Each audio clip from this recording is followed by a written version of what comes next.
to a TSA program that pre-screens passengers. But some say the travel perk is putting us all at risk. CBS 2 investigative reporter David Goldstein explains. It's only a matter of time.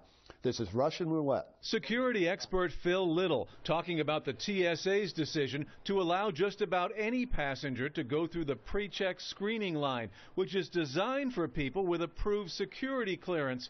It happened to Debbie and Charles Stone from Torrance on a flight between LAX and Chicago. I mean, I know that I'm okay, but I don't know the guy next to me that got random pre-check is okay, so it does concern me.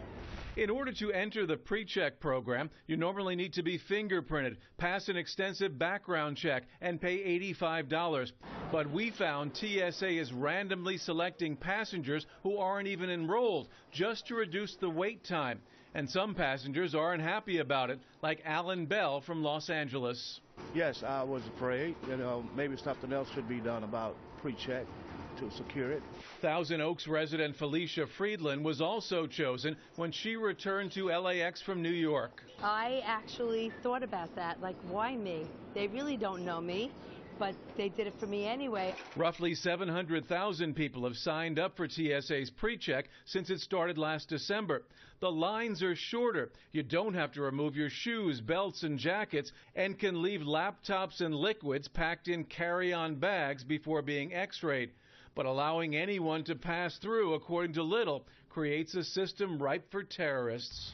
Particularly with Khorasan and some of the other groups with these very sophisticated, non-detectable explosives, we're setting ourselves up for disaster just like we did before 9/11. CBS News travel editor Peter Greenberg, who's enrolled in the program, says the TSA's move is counterproductive. It's a mess, and in fact, for those of us who are frequent flyers, we think it's a little bit of a joke, and it's frustrating because the concept of pre-check is that you are a trusted traveler, you've been vetted, you've done the background check, and your reward for that is you go through what's supposed to be a streaming seamless line. It's not.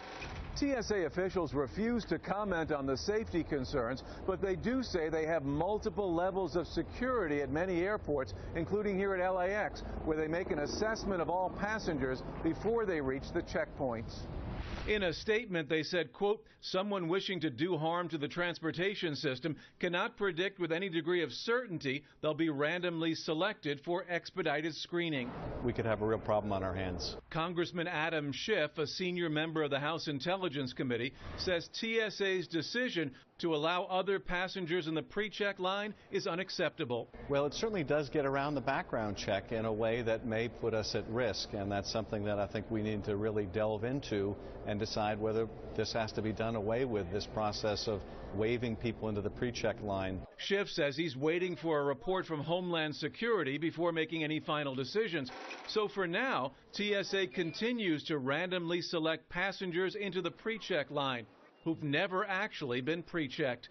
David Goldstein, CBS 2 News. Last year, the pre-screened benefits